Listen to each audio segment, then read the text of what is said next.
Hello guys, welcome back to the channel and welcome back to elite wrestling. Guys आज भी हम AEW company के बहुत ही बड़े और बहुत सारे अपडेट्स के बारे में बात करने वाले हैं, पर इसके साथ ही मैं आपको बताना चाहूंगा कि प्रॉब्ली आज हमारे चैनल के ऊपर 2 वीडियोस आने वाली है और एक के अंदर हम करेंगे कल होने वाले AEW के रैम्पेज शो का प्रीव्यू। जो वीडियो अगर अब तक हमारे चैनल के ऊपर आ चुकी है तो आप ऊपर आए हुए कार्ड के ऊपर क्लिक कर इस वीक होने वाले AEW के रैम्पेज शो का प्रीव्यू देख सकते हैं। पर इसके साथ ही मैं आपको बताना चाहूंगा कि आज भी हम AEW कंपनी के बहुत ही बड़े और बहुत सारे अपडेट्स के बारे में बात करने वाले हैं। और गाइज आज इस वीडियो के अंदर हम जानने वाले हैं कि इस वीक के डायनामाइट शो पर ब्रायन डेनियल्सन और हैंगमैन पेज के खतरनाक मैच के बाद हाल फिलहाल में ब्रायन डेनियल्सन और हैंगमैन पेज की स्टेटस क्या है।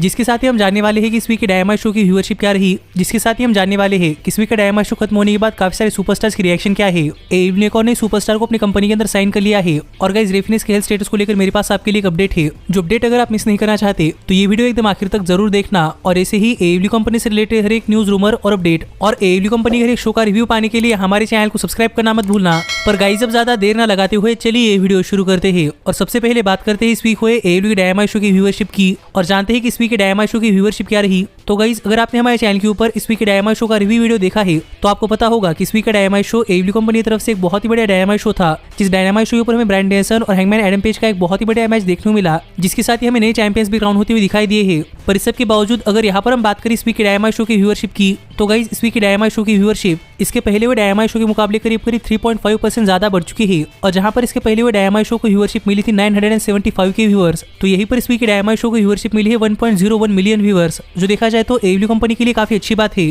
क्योंकि गाइज मैंने आपको बताया है कि इस वीक का डायनामाइट शो TNT नेटवर्क पर नहीं बल्कि TBS नेटवर्क के ऊपर आ रहा था। और आज के बाद AEW कंपनी का हर एक डायनामाइट शो TBS नेटवर्क के ऊपर आने वाला है। इसीलिए प्रॉब्ली AEW कंपनी को अपनी व्यूअरशिप के अंदर फायदा होने वाला है। और ये फायदा दिखाई भी दे रहा है, क्योंकि TBS नेटवर्क के ऊपर पहले ही डायनामाइट शो की व्यूअरशिप 1 मिलियन के ऊपर आई है, जो कि AEW कंपनी के लिए काफी अच्छी बात है। लेकिन इसके साथ ही अगर यहाँ पर हम बात करें 18 to 49 डेमोग्राफिक की तो गाइज 18 to 49 डेमोग्राफिक के अंदर इस वीक के डायनामाइट शो की व्यूअरशिप इसके पहले हुए डायनामाइट शो के मुकाबले करीब 16% ज्यादा बढ़ चुकी है। और जहां पर इसके पहले हुए डायनामाइट शो को 18 to 49 डेमोग्राफिक के अंदर व्यूअरशिप मिली थी 485 के व्यूअर्स, तो यहीं पर इस वीक के डायनामाइट शो को 18 to 49 डेमोग्राफिक के अंदर व्यूअरशिप मिली है 560 के व्यूअर्स। जो फिर एक बार देखा जाए तो AEW कंपनी के डायनामाइट शो की व्यूअरशिप के अंदर एक काफी बड़ा जंप है। और इस वीक का डायनामाइट शो भी वेडनेसडे के टॉप 150 केबल टीवी प्रोग्राम्स के अंदर नंबर 2 की पोजीशन के ऊपर आता है, जो भी AEW कंपनी के लिए काफी अच्छी बात है। जिसके ऊपर आपका क्या कहना है आप मुझे कमेंट कर बताइए। पर गाइज मैं देखकर काफी खुश हूँ कि TBS नेटवर्क के ऊपर जाने के बाद AEW कंपनी के डायनामाइट शो की व्यूअरशिप बढ़ रही है। और मैंने भी आपको पहले ही कहा था कि guys TBS network TNT network से काफी बड़ा नेटवर्क है, इसलिए हमें शायद TBS नेटवर्क के ऊपर AEW कंपनी के डायनामाइट शो की व्यूअरशिप बढ़ती हुई दिखाई दे सकती है।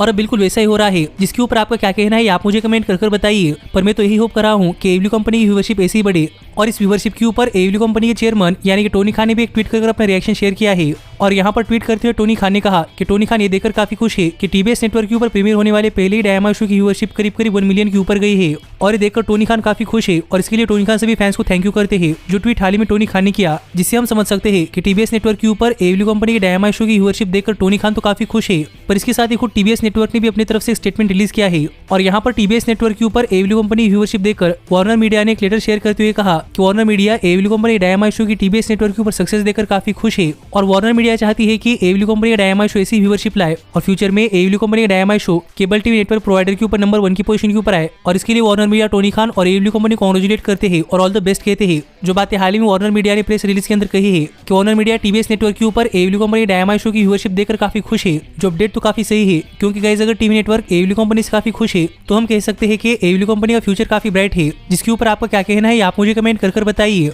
पर गाइज अब हम आगे बढ़ते हैं और बात करते हैं हमारी अगली अपडेट की और जानते हैं कि इस वीक का डायनामाइट शो खत्म होने के बाद कौन कौन से सुपरस्टार का क्या क्या रिएक्शन आया है। और शुरुआत करते हैं डेनियल गार्सिया से, जिन्होंने इस वीक के डायनामाइट शो पर क्रिस जेरिको के हाथ से मार खाया था। और इसी वजह से डेनियल गार्सिया ने अपना रिएक्शन शेयर करते हुए लिखा कि डेनियल गार्सिया को क्रिस जेरिको जरा भी पसंद नहीं है। जिसके ऊपर आपका क्या कहना है आप मुझे कमेंट कर बताइए। पर इसके साथ ही हमने देखा था कि इस वीक के डायनामाइट शो पर जंगल बॉय बन चुके थे AEW कंपनी के नए वर्ल्ड टैग टीम चैंपियंस। और इस पर जंगल बॉय का तो कुछ रिएक्शन नहीं आया, लेकिन यहाँ पर जंगल बॉय गर्लफ्रेंड यानी कैना जे ने एक ट्वीट करते हुए लिखा कैना जे उनके मैन और डायनासोर के लिए काफी खुश है, यानी कैना जे जंगल बॉय और लुचासोरस के लिए काफी खुश है। जिस पर आपका क्या कहना है आप मुझे कमेंट कर बताइए। पर इसके साथ ही हमने देखा था कि इस वीक के डायनामाइट शो पर MJF और कैप्टन शॉन डीन के बीच में एक मैच हुआ था, जो मैच MJF हार चुके थे। और अपना मैच हारने के बाद अपना रिएक्शन शेयर करते हुए MJF ने ट्वीट किया कि कैप्टन शॉन डीन के खिलाफ MJF की हार काउंट नहीं होती और MJF अब भी अनडिफिटेड है। जिसके ऊपर आपका क्या कहना है आप मुझे कमेंट कर बताइए। पर मैं देखकर काफी सरप्राइज हूँ कि MJF अब भी क्लेम करे है कि MJF अपना मैच नहीं हारे। और यहाँ पर कैप्टन शॉन डीन ने भी अपना रिएक्शन शेयर करते हुए एक ट्वीट किया, जहाँ पर कैप्टन शॉन डीन ने लिखा कि करीब 1 मिलियन से भी ज्यादा लोगों ने कैप्टन शॉन डीन को MJF को हराते हुए देखा है। जिसके ऊपर आपका क्या कहना है आप मुझे कमेंट कर बताइए। पर इस वीक का डायनामाइट शो खत्म होने के बाद ये कुछ सुपरस्टार्स के रिएक्शन थे जो मुझे लगा कि आपके साथ शेयर करने चाहिए। जिस पर आपका क्या कहना है आप मुझे कमेंट कर बताइए। बताइए कि क्या आप इस तरह की सोशल मीडिया की इंटरेक्शन या रिएक्शन जानना चाहते हैं या नहीं। पर गाइज अब हम आगे बढ़ते हैं और बात करते हैं हमारी अगली अपडेट की और जानते हैं कि एडब्ल्यू कंपनी ने कौन सी नई सुपरस्टार को अपनी कंपनी के अंदर साइन कर लिया है। तो गाइज अगर आपको नहीं पता तो मैं आपको बताना चाहूंगा कि पिछले 1 साल के अंदर एडब्ल्यू ने अपनी कंपनी के अंदर करीब 30 से भी ज्यादा सुपरस्टार को साइन किया है, जो देखा जाए तो कोविड-19 पैंडेमिक के दौरान काफी ज्यादा है। और जहां पर डब्ल्यूडब्ल्यूई कंपनी अपनी कंपनी में से कई सारे सुपरस्टार को रिलीज कर रही थी, तो वही एडब्ल्यू कंपनी अपनी कंपनी के अंदर कई सारे सुपरस्टार को साइन कर रही है। और ऐसे ही एडब्ल्यू कंपनी ने एक और नए सुपरस्टार को अपनी कंपनी के अंदर साइन कर लिया है। और गाइज ये सुपरस्टार कोई और नहीं बल्कि फॉर्मर डब्ल्यूडब्ल्यूई सुपरस्टार और करंट एडब्ल्यू सुपरस्टार जैक एटलस है। और हाल ही में टोनी खान ने रिवील किया कि फाइनली एडब्ल्यू कंपनी ने जैक एटलस को अपनी कंपनी के अंदर साइन कर लिया है। लेकिन गाइज अगर आपको नहीं पता कि जैक एटलस कौन है, तो गाइज मैं आपको बताना चाहूंगा कि जैक एटलस एक बहुत ही बढ़िया प्रोफेशनल रेसलर है, जिन्होंने AEW company current world tag team champions की 1/2 यानी कि जंगल बॉय को रेसलिंग की ट्रेनिंग दी है। और जैक एटलस और जंगल बॉय रियल लाइफ में काफी अच्छे दोस्त थे। पर इसके साथ ही जैक एटलस एनएक्सटी कंपनी के लिए काम करते थे। पर हाल ही में डब्ल्यूडब्ल्यूई ने जैक एटलस को अपनी कंपनी से रिलीज कर दिया है। और अब एडब्ल्यू कंपनी डार्क शो पर अपीयर होने के बाद फाइनली एडब्ल्यू कंपनी ने जैक एटलस को अपनी कंपनी के अंदर साइन कर लिया है। तो अब देखना पड़ेगा कि एडब्ल्यू कंपनी ज्वाइन करने के बाद जैक एटलस का एडब्ल्यू कंपनी के अंदर रेसलिंग करियर कैसा होता है और कि जैक एटलस एडब्ल्यू कंपनी के अंदर टॉप स्टार बन पाते हैं या नहीं। और आप भी मुझे कमेंट कर बताइए कि जैक एटलस के साइन के ऊपर आपका क्या कहना है। लेकिन गाइस जहां तक बात है मेरी, तो मुझे लगता है कि जंगल बॉय की वजह से जैक एटलस एडब्ल्यू कंपनी के अंदर आए हैं और शायद खुद जैक एटलस एडब्ल्यू कंपनी के अंदर साइन नहीं हो पाते। और देखना पड़ेगा कि क्या जैक एटलस इसे गलत साबित कर पाते हैं या नहीं। पर गाइस अब हम आगे बढ़ते हैं और बात करते हैं हमारी अगली अपडेट की और जानते हैं कि इस वीक का डायनामाइट शो खत्म होने के बाद हाल फिलहाल मेरे फिनिश की हालत कैसी है। तो गाइज अगर आपने हमारे चैनल के ऊपर इस वीक के डायनामाइट शो का रिव्यू वीडियो देखा है, तो आपको पता होगा कि मैंने आपको बताया था कि इस वीक के डायनामाइट शो पर हमें AEW company world tag team championships के लिए एक बहुत ही बढ़िया मैच देखने को मिला था, जहां पर लूचा ब्रोस और जुरासिक एक्सप्रेस ने एक बहुत ही बढ़िया मैच डिलीवर किया। और फाइनली हमें मिल चुके हैं नए एडब्ल्यू वर्ल्ड टैग टीम चैंपियंस, जो कि जुरासिक एक्सप्रेस। पर इसके साथ ही मैंने आपको कहा था कि मैच एक बहुत ही बढ़िया मैच था, जिस मैच के अंदर हमें बहुत ही बढ़िया स्पॉट्स देखने को मिले हैं। और मैंने आपको बताया था कि ऐसा एक स्पॉट लूचासोरस और रेफिनिस ने किया था, जहां पर लूचासोरस ने रेफिनिस को एक टेबल के थ्रू चोकस्लैम दिया था, जो स्पॉट इस मैच का एक बहुत ही बढ़िया स्पॉट था। पर गाइस स्पॉट के अंदर एक बहुत ही बड़ी गलती हो चुकी है, क्योंकि स्पॉट करने के दौरान रेफिनिक्स इंजर्ड हो चुके हैं। और अगर आप एक क्लिप काफी अच्छी तरीके से देखेंगे तो आपको पता चलेगा कि स्पॉट के अंदर रेफिनिक्स किस तरीके से इंजर्ड हुए हैं और किस तरीके से रेफिनिक्स का लेफ्ट हैंड इंजर्ड हो चुका है। और इस मैच के बाद हाल ही में रेफिनिक्स को लेकर एक अपडेट सामने आई है कि गाइस इस वीक के डायनामाइट शो पर रेफिनिक्स सच में इंजर्ड हो चुके हैं। और इस वीक का डायनामाइट शो खत्म होने के बाद रेफिनिक्स को इमीडिएटली हॉस्पिटल के अंदर ले जाया गया था।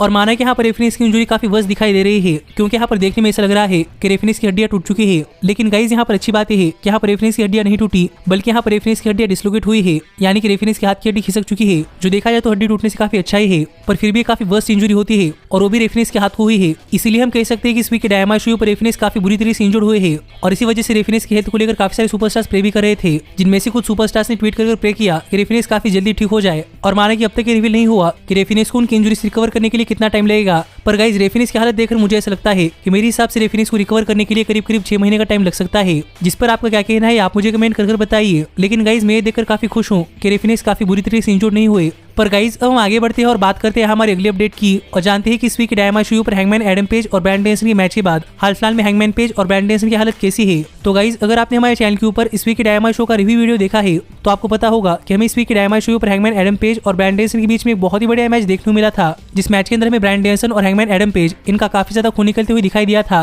पर फाइनली हैंगमैन एडम पेज ने अपना मैच जीत लिया था और हैंगमैन एडम पेज स्टिल है एडब्ल्यू कंपनी के वर्ल्ड हेवीवेट चैंपियन। पर हैंगमैन एडम पेज और ब्रायन डेनिसन का मैच खत्म होने के बाद हाल ही में एडब्ल्यू कंपनी के बैकस्टेज कुछ फोटो सामने आए हैं, जहां पर हम देख सकते हैं कि मैच खत्म होने के बाद ब्रायन डेनिसन की हालत कैसी है और ब्रायन डेनिसन के सिर से कितना खून निकल रहा है। पर गाइस यहाँ पर अच्छी बात है कि मैच खत्म होने के बाद यहाँ पर कोई भी सुपरस्टार इंजर्ड नहीं हुआ, यानी कि ब्रायन डेनिसन और हैंगमैन एडम पेज ये दोनों ही सुपरस्टार एकदम सेफ है। जिस पर आपका क्या कहना है आप मुझे कमेंट कर बताइए। पर गाइस मैं अपडेट देखकर काफी खुश हूँ कि इन दोनों में से कोई सुपरस्टार इंजर्ड नहीं हुआ, क्योंकि ये दोनों ही सुपरस्टार्स एडब्ल्यू कंपनी मेन स्टोरीलाइन का हिस्सा है और मैं नहीं चाहता कि स्टोरीलाइन के ऊपर ब्रेक लगे। इसीलिए मैं देखकर काफी खुश हूँ कि इन दोनों सुपरस्टार्स में से कोई सुपरस्टार इंजर्ड नहीं हुआ। और हाँ, इस वीक रैम्पेज शो की प्रीव्यू वीडियो देखना मत भूलना। पर ऐसे ही एडब्ल्यू कंपनी से रिलेटेड हर एक न्यूज, रूमर और अपडेट और एडब्ल्यू कंपनी के हर एक शो का रिव्यू पाने के लिए हमारे चैनल को सब्सक्राइब करना मत भूलना। लेकिन गाइस अब मैं मिलता हूँ आपसे अगली वीडियो के अंदर, पर तब तक stay healthy, stay happy and keep watching elite wrestling. Hey, did you like that video? Click the screen for more. And where do you think you're going? Check out our official merchandise page and to support the entire cast. And thanks so much for being the elite. The elite, the elite. What, Nick, you're not going to sing it all with me this time?